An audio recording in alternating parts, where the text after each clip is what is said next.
جو ان کی جو پہلی جو وائف ہوتی ہیں اس سے بھی انہیں 2 بچے ہوتے ہیں. وہ ان 2 بچوں کے ساتھ جاتے ہیں اور کہتے ہیں کہ اللہ کے نبی اپنے پرانے ہسبینڈ رفا کے پاس واپس جانا چاہتی ہیں, اور میرے 2 بچے ہیں میری پرانی وائف سے, اس لیے میرے پاس یہ نہیں رہنا چاہتی ہے.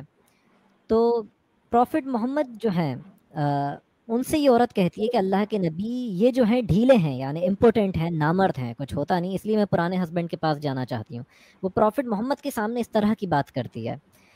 تو پروفٹ محمد کے سامنے وہ شخص عبد الرحمن بن زبیر کہتا ہے کہ اللہ کے نبی, اللہ کی قسم میں تو اسے ایسے رگڑ دیتا ہوں جیسے کوئی چمڑے کو رگڑتا ہے. مطلب دیکھیں کیا ولگر لینگویج ہے جو ایک صحابی جو ہے پروفٹ محمد کے سامنے یوز کر رہا ہے اپنی وائف کے لیے.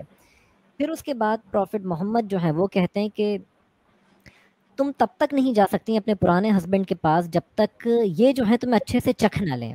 تبھی حلالے کے کانسیپٹ میں آیا کہ جو ہے جو انٹر کورس جو ہے وہ چیز ضروری ہے, اور وہ بھی تب تک جب تک آدمی کا دل نہ بھر جائے. ایک پروفٹ اس طرح کی لینگویج جو ہے ایک عورت کے لیے یوز کر رہا ہے کہ جب تک کہ تمہیں اچھے سے چکھ نہ لیں. سورہ النساء جو ہے چیپٹر 4 اس کے ورس 34 میں آیا کہ تم اپنی بیویوں کو مارو اگر وہ سرکشی کریں. اور یہ ورس تب اترا تھا جب پروفٹ محمد کے تفسیر ابن کثیر جو کامنٹری ہے قرآن کی, ایک بہت فیمس کامنٹری ہے, کہ ایک صحابی نے اپنی وائف کو تھپڑ مار دیا تھا اور ایسے مارا تھا کہ انگلیاں چھپ گئی تھی گال پہ. تو وہ پروفٹ محمد کے پاس گئی کمپلینٹ لے کر. پروفٹ محمد نے کبھی بھی کسی آدمی کو سزا نہیں دی عورت کو مارنے پہ, یہ ان کی لائف کا ریکارڈ رہا ہے. کبھی بھی لائف میں کوئی ایسا ایونٹ نہیں ملے گا آپ کو. الٹا اس میں ایک وہ حدیث بھی تو ہے کہ کسی کو یہ نہیں پوچھا جائے گا کہ وہ اپنی پتنی کو کیوں پیٹتا تھا.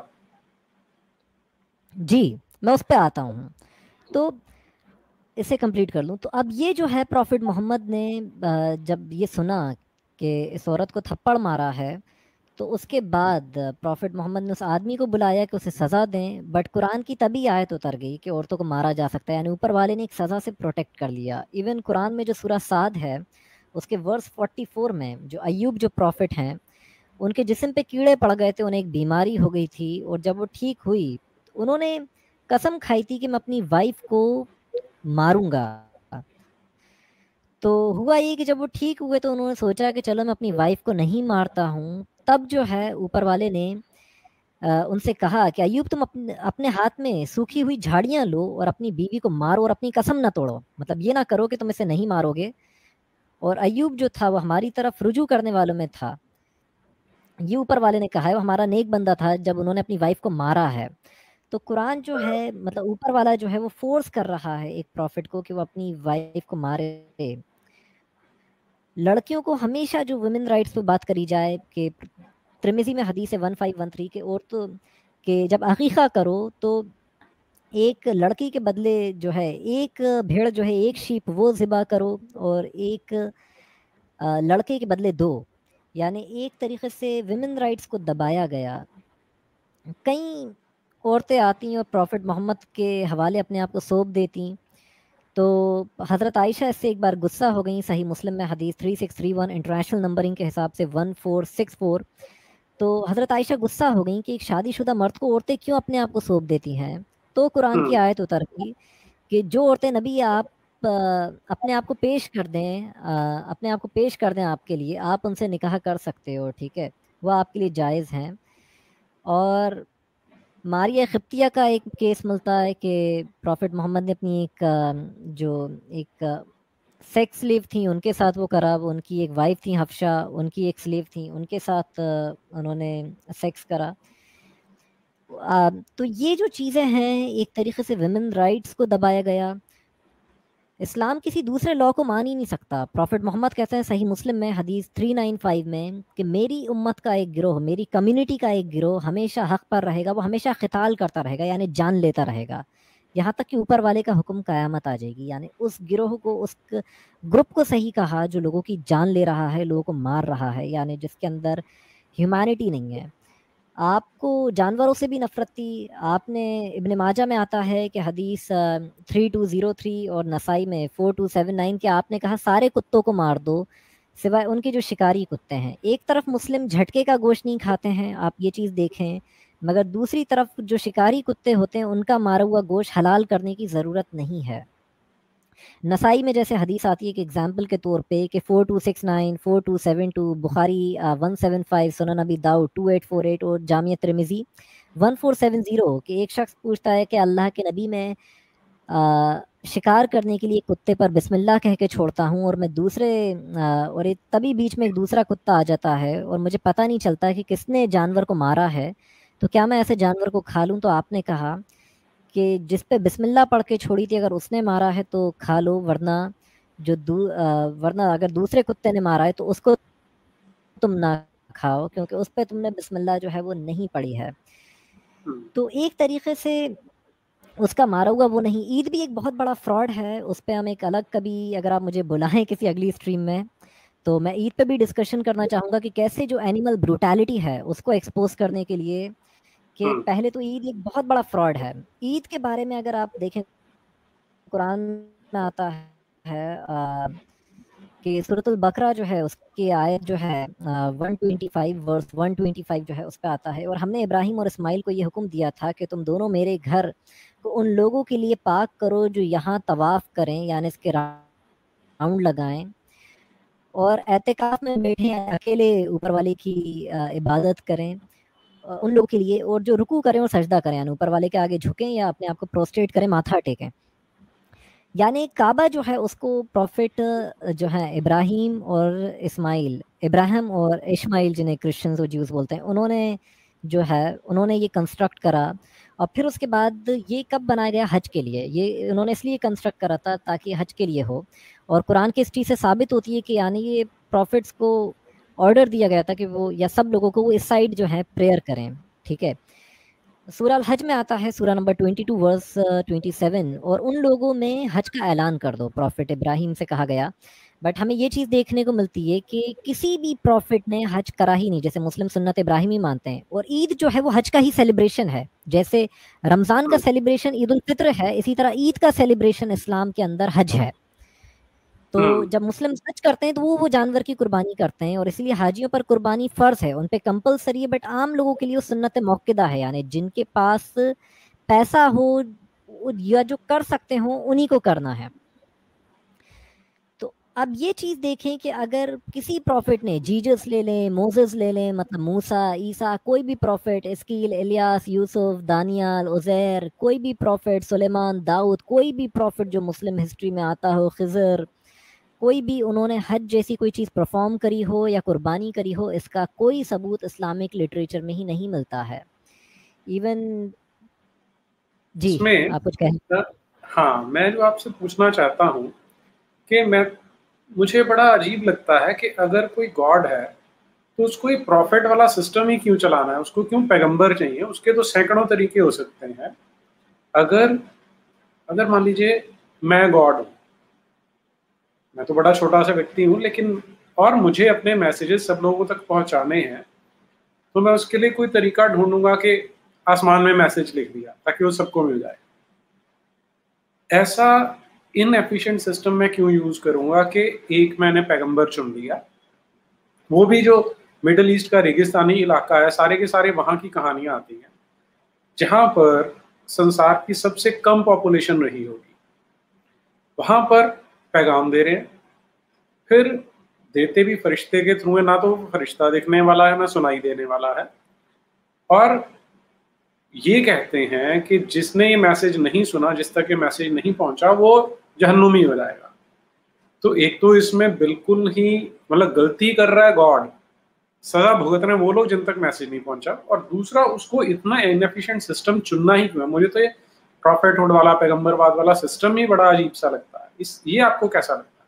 اس میں بہت لوپ ہولز ہیں، مطلب دیکھیں خود عائشہ جو ہے وہ شک کر رہی ہیں کہ جب یہ آیت اتر گئی کہ جو عورتیں آپ کو پیش کر دیں ٹھیک ہے وہ آپ کے لیے جائز ہیں، تو مطلب انہوں نے خود کہا اسی حدیث میں کہ آپ کا رب تو بس آپ کو خوش کرنے میں اے نبی جلدی کرتا ہے، جلد بازی کرتا ہے، یعنی انہیں پتہ تھا کہ یہ جو اللہ جو ہے وہ پروفٹ محمد کو خوش کر رہا ہے، کہ ان کے لیے ہی جو ہے وہی مطلب اوپر والا بس انہیں خوش کرنے میں جو ہے وہ ایک جلد بازی میں لگا ہوا ہے۔ صحیح مسلم حدیث 3631 میں۔ پھر اس کے بعد ایک دیکھیں ایک باربیرک آئیڈیالوجی ہے کہ میری کمیونٹی کا وہ گروہ ہمیشہ حق پر رہے گا جو لوگوں کو مارتا رہے گا، قتال پہ قائم رہے گا۔ پھر اسی طرح جو پروفٹ محمد کی انسلٹ کرے اسے مار دیا جائے. کہ نسائی میں حدیث آتی ہے 4075 پہ کہ ایک نابینا، ایک اندھے، ایک بلائنڈ آدمی تھے، تو ان کے پاس ایک لونڈی تھی، ایک سیکس سلیو تھی، اور اس سے انہیں 2 بچے بھی تھے. تو وہ جو غلام جو عورت تھی، جب بھی پروفٹ محمد کا نام وہ شخص لیتا جو اندھا تھا، تو وہ عورت غصہ ہو جاتی اور گالیاں دینے لگتی، جو سیکس سلیو تھی، لونڈی تھی. اور ہوا یہی کہ اس شخص نے ایک چھرا لیا اور اس کے پیٹ پر اسے رکھا اور اپنی پوری باڈی کا ویٹ دے دیا، جس سے وہ مر گئی. اس کا پورا سٹمک جو تھا وہ پھٹ گیا. اور اس کے بعد جب پروفٹ محمد تک یہ بات پہنچی، انہوں نے کہا کہ مجھے پتہ چلا ہے کسی نے کسی عورت کی جان لی ہے، تم میں سے وہ کون شخص ہے، وہ کھڑا ہو جائے. آپ نے اعلان کرا. وہ شخص جب کھڑا ہوا تو اس کے بعد پروفٹ محمد سے وہ شخص کہتا ہے کہ یہ آپ کی گستاخی کرتی تھی نبی، اس لیے میں نے عورت کے ساتھ ایسا کرا. تو آپ نے کہا کہ پھر اس کا قتل جائز تھا. تو جو اپنا دین بدلے اسے قتل کر دو. نسائی میں آتا ہے 4063 جو اپنا ریلیجن چینج کر دے اسے قتل کر دو. یہ ذرا اس پہ رکیے ایک منٹ. جو آپ کہہ رہے ہیں کہ جو اسلام کو چھوڑے اس کو مار دو، ابھی ہماری ایک مولانا صاحب سے ڈیبیٹ ہوئی تھی، اس میں ان کا کہنا تھا کہ اس طرح کا اسلام میں کوئی نیم نہیں ہے کہ اگر کوئی اسلام چھوڑتا ہے تو چھوڑ سکتا ہے، مارنے کی کوئی قانون نہیں ہے اسلام کے اندر. تو آپ جو کہہ رہے ہیں وہ ذرا بتائیے کیسے ہے. نسائی جو ہے حدیث 4063 اگر آپ دیکھیں تو اس سے ثابت ہو جائے گا کہ یہ حدیث، اگر آپ اسکرین پہ چاہیں تو شیئر بھی کر سکتے ہیں تاکہ لوگ اگر انہیں کسی مولوی کا میں دھوکا ہے تو نکالتا اپنی آنکھ سے دیکھ لیں. ہوں جی، تو نسائی 4063. ہولڈ کیجیے میں نکالتا ہوں. جب تک میں اپنی بات کنٹینیو کرتا ہوں تو جی ایون جی جو جی ابو بکر جو تھے، جو فرسٹ خالف تھے، یہاں تک کہ جب کچھ لوگوں نے اسلام چھوڑ دیا تھا تو انہوں نے ان سے جنگ کری ہے کہ فوج لاؤ اور ان کافروں سے قتال کرنا، ان مرتدوں سے. مرتد یعنی جو اسلام چھوڑ چکا ہو اور اب کسی اور ریلیجن میں کنورٹ ہو گیا، اسے مرتد کہتے ہیں اسلام میں. اور مرتد کی سزا موت ہے، جو اس حدیث سے ثابت ہوتا ہے. تو یہ آپ دیکھیں کہ یہ حدیث سامنے اسکرین پر آ گئی ہے. تو یہ اور حدیث صحیح ہے، گریٹ صحیح. دارالسلام جو ہے سعودی عرب کا سب سے بڑا مدرسہ جو ٹھیک کتابیں بات. پبلش کرتا ہے سعودی میں، اس نے جو ہے اس حدیث کو صحیح گریڈ کرا ہے، دارالسلام نے. تو یہ دیوبند اور یہ سب کہیں نہیں لگ رہا ہے اس کے آگے. جو سعودی کے گرینڈ مفتیز اور ایک ایک چیز جو ہے سب وہیں سے، دارالسلام کی کتابیں جو ہیں وہیں سے چھپتی ہیں ان کی، اور وہی ایک ایک کتاب کو ریویو کرتے ہیں. تقریباً 100 200 بڑے بڑے اسکالرز جو ہیں سعودی کے، وہ ریویو کرتے ہیں. ان کے قریب یہ جو ہے حدیث اوتھینٹک ہے. تو ایون عورتوں اور بچوں کو مارنا جائز. کے ابن ماجہ میں آتا ہے حدیث 2839 کے صاحب بن جشامہ جو ہیں وہ کہتے ہیں کہ جو مشرکین جو ہیں جب ہم ان پہ حملہ کرتے تھے اور ان کے بچے اور عورتیں بھی جو مارے جاتے تھے، تو ان کے متعلق ہم نے پروفٹ محمد سے سوال کرا کہ ان کا کیا ہوا. تو آپ نے کہا کہ صحیح ہوا، وہ انہی میں سے تھے. یعنی اگر آپ نے نان مسلمس پہ جو اگر حملہ کرا ہے اور ان کے بچے اور عورتیں بھی مارے جاتے ہیں تو وہ انہی میں سے تھے، یعنی ان کو مار کے صحیح کرا. تو یہ ایک باربیرک آئیڈیالوجی ہے، اور پھر اس آئیڈیالوجی سے ہیومینٹی کو ایکسپیکٹ کرنا یہ ایک نیکسٹ ٹو امپاسبل ایک چیز ہے کہ ادھر اس کمیونٹی سے. ایون اگر وہ مسلمز جو کہتے ہیں، آپ دیکھ لیں کشمیر میں جو زیادہ تر لوگ ہیں وہ سرکاری نوکریوں میں نہیں جاتے ہیں، کیونکہ وہ سمجھتے ہیں کہ نان مسلم کنٹری جو ڈیموکریسی نہیں ہے، جو شریعہ نہیں ہے، جو دارالکفر ہے، اس میں جو نان مسلمز کا جو لینڈ ہے اس میں رہنا جو ہے، یا اس میں آپ سرکاری نوکری کر رہے ہو تو آپ مشرک ہو، آپ شرک جیسی چیز جو ہے وہ انجام دے رہے ہو. اور قرآن کے اکارڈنگ بھی اگر آپ مارے جاتے ہو ایسے لوگوں کے بیچ رہتے ہوئے، اگر مسلمز اٹیک کر دیتے ہیں، بم بلاسٹ کر دیتے ہیں جو، یا کچھ بھی کر دیتے ہیں، اور اگر آپ نان مسلمز کے بیچ رہ رہے ہو، آپ مارے جاتے ہو، تو آپ جہنمی ہو. سورہ النساء جو ہے اس کی ورس 97 جو ہے اس میں آتا ہے. میں اس کا بیک گراؤنڈ بتا دیتا ہوں پہلے تاکہ ورس سمجھ میں آئے. کہ بیک گراؤنڈ یہ تھا کہ پروفٹ محمد کے کمپینینز نے ایک جگہ پہ حملہ کرا، اور وہاں پہ یہ تھا کہ جس بستی پہ حملہ کرا وہاں پہ کچھ لوگ مسلم بھی کنورٹ ہو گئے تھے، بٹ وہ ڈرے چھپے مسلم سے، وہ اپنے آپ کو کھل کے مسلم بولتے نہیں تھے، چھپ کے اسلام فالو کرتے تھے. جب اٹیک کرا اس آرمی نے اور مسلمز کے تیر سے یہ لوگ بھی مر گئے، جو مسلمز کے تیروں سے یہ لوگ بھی مر گئے. اور جب پتہ چلا کہ بعد میں مسلمز تھے تو صحابہ آپس میں کہنے لگے کہ ہمارے ہاتھ سے تو ہماری مسلمان بھائیوں کا قتل ہو گیا. تب یہ قرآن کا ورس اتر گیا کہ جب موت کے فرشتے ظالم گنہگاروں کی روح قبض کر رہے تھے، ان کی سول کو، ان کی آتما کو لے رہے تھے، اور ان سے پوچھ رہے تھے ظالم گنہگار سے کہ تم کس حال میں تھے، تو ظالم گنہگار کہہ رہے تھے کہ ہم بے بس تھے، اپنی ہی زمین میں دبا دیے گئے تھے۔ تو انہوں نے کہا کہ اللہ کی زمین جو ہے تمہارے لیے ہجرت کرنے کو کافی نہ تھی؟ اب اللہ کی زمین سے مراد یہاں پہ وہ لینڈ ہے جہاں اسلامک لا چل رہا ہو، کہ اللہ کی زمین جو ہے کیا تمہارے لیے ہجرت کرنے کے لیے کافی نہ تھی؟ تو بس ایسے لوگوں کا ٹھکانہ جہنم ہے، اور وہی ان کا انجام ہے، اور وہ ایک برا ٹھکانہ ہے۔ تو مینس آپ اسلام کے اکارڈنگ ایک نان مسلم کے لینڈ میں بھی آپ نہیں رہ سکتے ہو، وہاں رہنا بھی جو ہے آپ کے لیے شرک ہے۔ آپ کوئی مسلم آرمی اگر آپ پہ اٹیک کرتی ہے تو آپ اسلام کے اکارڈنگ ایک جہنمی کہلاؤ گے۔ تو یہ لوگ کبھی بھی انڈیا کے کانسٹیٹیوشن کو سپورٹ کر ہی نہیں سکتے ہیں۔ یہ لوگ ہمیشہ غزوہ ہند کا بھی ذکر ہے جس پہ ہم تھوڑا آگے چل کے ڈسکس کرتے ہیں۔ تو یہ لوگ کبھی بھی آپ دیکھ لیں ہمیشہ وارفیئر ہی ہے، مہدی آ کے لڑ رہا ہے، ایک لیڈر کی پروفیسی کری گئی ہے، جیزس کرائسٹ آسمان سے اتریں گے تو وہ بھی آسمان سے ٹپک کے لڑیں گے جو مسلمس کے لیے، کہ باقاعدہ جو غزوہ ہند کی حدیث ہے اس میں جیزس کرائسٹ کا بھی ذکر ہے کہ 2 آرمیز ایسی ہوں گی جنہیں جہنم کی آگ جو ہے وہ چھو بھی نہیں پائے گی، کہ ایک جو عیسیٰ کے ساتھ لڑے گی، ان کے ساتھ جہاد کرے گی، دوسری غزوہ ہند کرے گی۔ مطلب جیزس کرائسٹ جو ہے وہ بھی آسمان سے آ کے صرف لڑائی ہی کریں گے، اور جو مہدی کی آرمی ہے وہ بھی مطلب لڑائی ہی کرے گی۔